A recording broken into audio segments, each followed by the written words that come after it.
American League MVP in 1976. It was in '76 that Munson was named the captain of the Yankees, the first Yankee captain since Lou Gehrig. Tonight, we take a look back at that day 30 years ago and the dramatic days that followed through the words of Munson's teammates, his wife Diana, and his friend and biographer Marty Appel. When his plane crashed that day 30 years ago, Thurman Munson was 32 years old. I think it's just a feeling of being alone for an hour or two by yourself. You're up there, nobody asks any questions. You don't have to put on any kind of an act. You just get up there and you enjoy yourself. You have to be on your toes, but it's just a kind of relaxation where you spend a lot of time by yourself, and I need that. I also need to get home a lot, so I love to fly. Thurman started flying because he saw a need to get home to Canton, Ohio frequently. He wanted to spend more time with his family. He would come home probably 2 or 3 times a week. He would, still want to tuck the kids in at night. He would still want to read the bedtime story. So Thurman learned to fly, and he was pretty good with those prop engine planes. I mean, they were like sufficient for him. Now, when I first heard that he was getting a jet, my first reaction was people who own these sorts of jets usually employ pilots to fly them. In spring training one year, he was taking flying lessons, and by the All-Star break, he was in a jet, and it's just too much too fast. In retrospect, clearly he didn't have enough experience, and a lot of people were concerned for him and his abilities as a pilot. I don't know that he was instructed enough for him to be in such a sophisticated aircraft.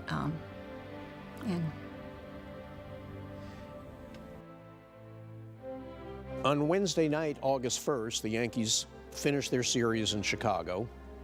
And then after the game, he's going to fly home to Canton, Ohio, because Thursday is an off day. So the Mercers ride to the suburban airport in Chicago, where his plane is. When he got ready to take off, he said, "Well, do me a favor." He said, "Just go down to the end of the runway and watch me take off." And I never will forget when he took off. I mean, I couldn't believe that Thurman was up there in this jet, this most powerful machine. On Thursday, August 2nd of 1979, Thurman woke up with everything right in the world. I mean, he was where he wanted to be, at home with his family and his kids. After lunch, he did stop at the airport because he just wanted to see something on the plane. And he runs into 2 friends. Thurman suggests they go up so he can show them what this can do. And they do what's called a series of touch-and-go landings. And they do that successfully 3 times. The 4th time up, he takes off and goes to the right, and again makes the big circle. But things are not going well. Errors are being made. And ultimately, he's coming down too fast, too low, the flaps aren't lowered, he doesn't have his shoulder harness on, and suddenly they realize a crash is going to occur.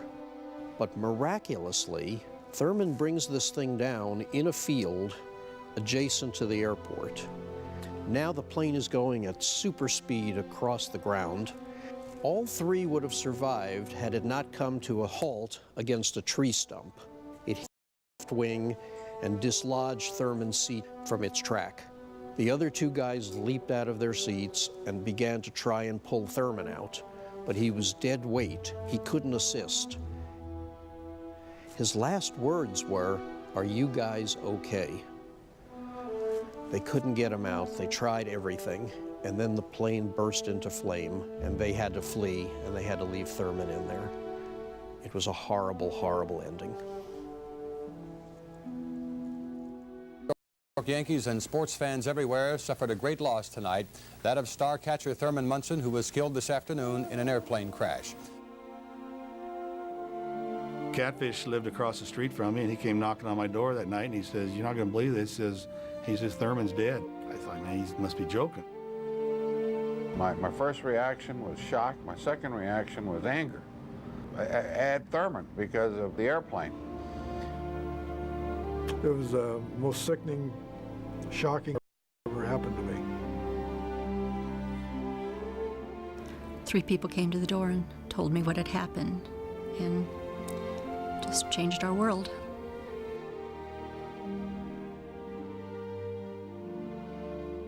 We pause to pray for Thurman Munson, our brother and your faithful son.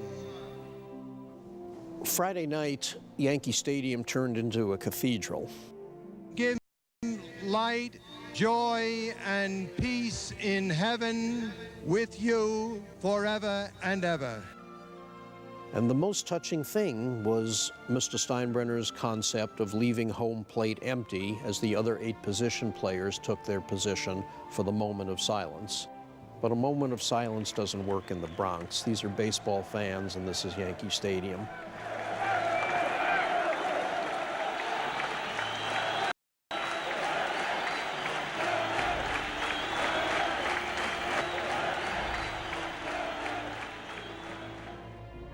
This morning, Thurman Munson's hometown of Canton, Ohio, poured out their love for the late Yankee Captain.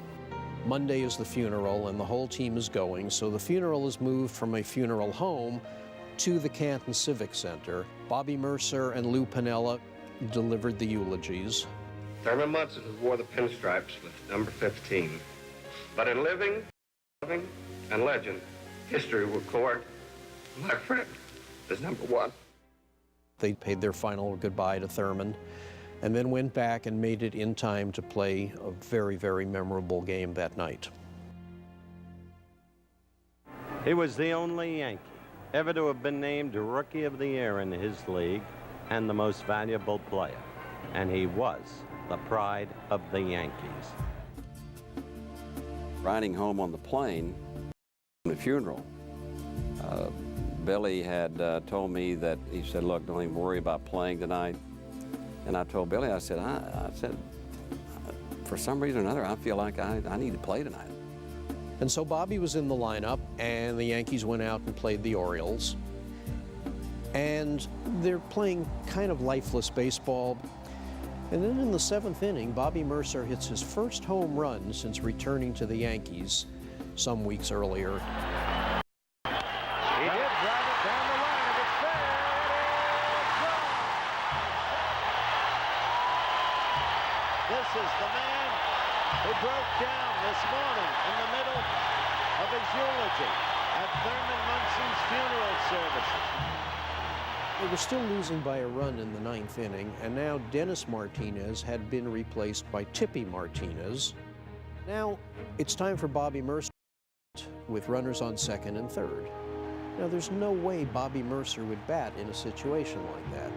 Tippy was an elite left-hander at this point, and in his own words, he could have struck out Bobby Mercer blindfolded. And sure enough, he goes 0-2 like it's nothing to Bobby. And Martinez has the edge at 2 strikes.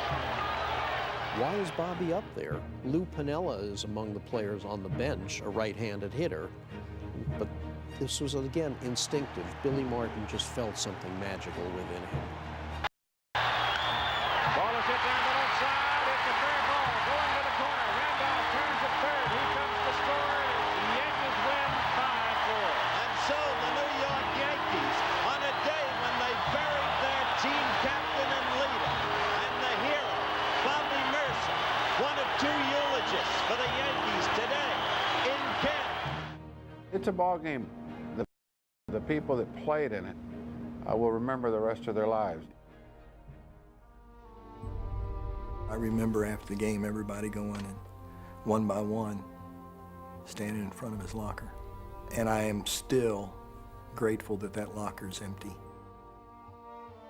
In my eyes, Thurman's still there. He's still, you know, he was there then. He's still at Yankee Stadium now.